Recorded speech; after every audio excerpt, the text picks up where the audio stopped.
Hello, welcome to Talk Audio TV and the first of a series of 7 little videos about unboxing and review testing of some loudspeakers for cars, in particular 6.5 or 6 3/4 inch, depending on which manufacturer you ask. And I have got, these are the MTX Audio, these are the TR65C. Looking at my little delivery note, that's the Terminator series. This is 40 quid's worth of loudspeaker. Now, this is what most people might think of as a sort of major upgrade for their car, but I can tell you that I've got speakers increasing in price up to 430 quid less a penny. However, what do you get for 40? Let's open the box. As ever, nice bit of card packaging. You do get a grill with the speaker. Let's just turn this around so I can see the monitor as well. Here we go. Unboxing. What we'll do after this is fit them to my test enclosures outside and let you guys check them out. Hang on, there's a point here where I can just get, there we go. Ooh, must be able to get the magical MTX badge. MTX, a very famous brand in the USA. They're one of the first ever to attain the insanity of a 160 decibel sound pressure level Bonco install. But they're a handsome looking speaker, aren't they? Especially in 4K. Tweet in the middle. Got quite a decent magnet on it, if you can see there, can you? Underneath. Possible to see, but I imagine that there's a little capacitor in there to provide some sort of roll-off. You can see that there are some quite decent speaker leads coming off of that. And magnet usable thickness.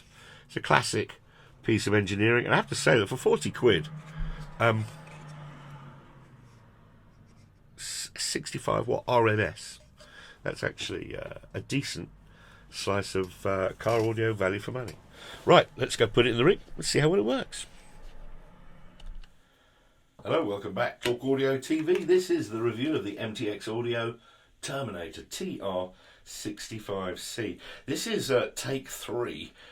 Basically, I failed up mightily, and hey, being a reviewer, you got to tell the truth. First off, there's a 300 quid leisure battery. It's incredibly heavy, 70% discharge, and that can start a Centurion tank. Here, pile of wires, lots of DC power handling, careful amounts of fuses, massive pair of 6x9s from a brand that no longer exists in the UK. And there are the speakers in question, the MTXs. They're looking very bonny indeed. They do fit rather beautifully in the boxes there. Bit of debate as to whether they're 65 or 60 watts RMS. It says one thing on the spec, another thing on the actual product. I'll go with what's on the product at 65. And there on the top of the box, and a slightly smashed up Sony, very, very rare head unit sitting on top of an even rarer amplifier. The amplifier is a brand new Morel 4-channel amp, which I have here on assessment. Let's just have a quick look at the badging on that. Oh, there it is, first time you've seen it. There's Mr. Yates's fine book. He's a very good angling writer. Lots of controls on this amplifier, somewhat hilariously. I'm always ready to doubt my own skills, so there's an amplifier using it bridged 4-channel or 2-channel input button. I didn't actually use that, so I took the box apart when I thought it wasn't working. Anyway, I also refitted the blue power wire, then realising there were a couple of ways of doing this. Right, we are pretty much not in stereo central, so I'm going to move the camera gently for my lovely stereo microphone. There we go. And, well, I can tell you that that Sony deck is actually an SACD deck, but because not all of you are going to be fans of the one SACD that I actually have, can you see the logo? Let's wait for it to autofocus. Come on, sweetie, you can do this. Give it the whole lens. I'm nothing but the lens. You've got nothing else to do now. There you go. SACD. Special piece of kit, that amazing sound output. Right, let's have a little go on this thing. Hit the track back, turn it up.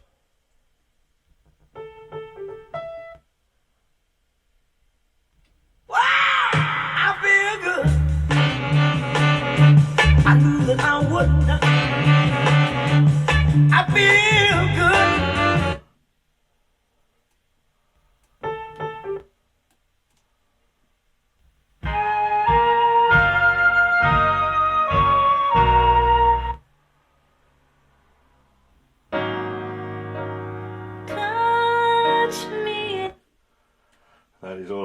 play. I know it's a bit sad, but I do know that YouTube are pretty hot on not playing more than just a few seconds of anybody's music in there without you getting a copyright strike. And well, hilariously, the first take I did not know that I could see the display.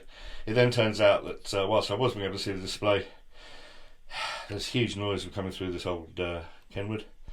This busted Sony Mimo sounded fabulous. I'm really quite impressed with these speakers, really am. I think they're astonishing value for money. They're remarkably clear for 40 quid. The one thing they don't have terribly much of is any kind of sort of bassy grunt of their own, which I was kind of hoping there might be a bit more of, given the fact they're sealed into a nice fat cubic and that they've got a decent magnet on the back. This is Adam Rayner for Talk Audio TV. Do check out talkstuff.net, where you'll find the full review for this under Reviews Loudspeakers.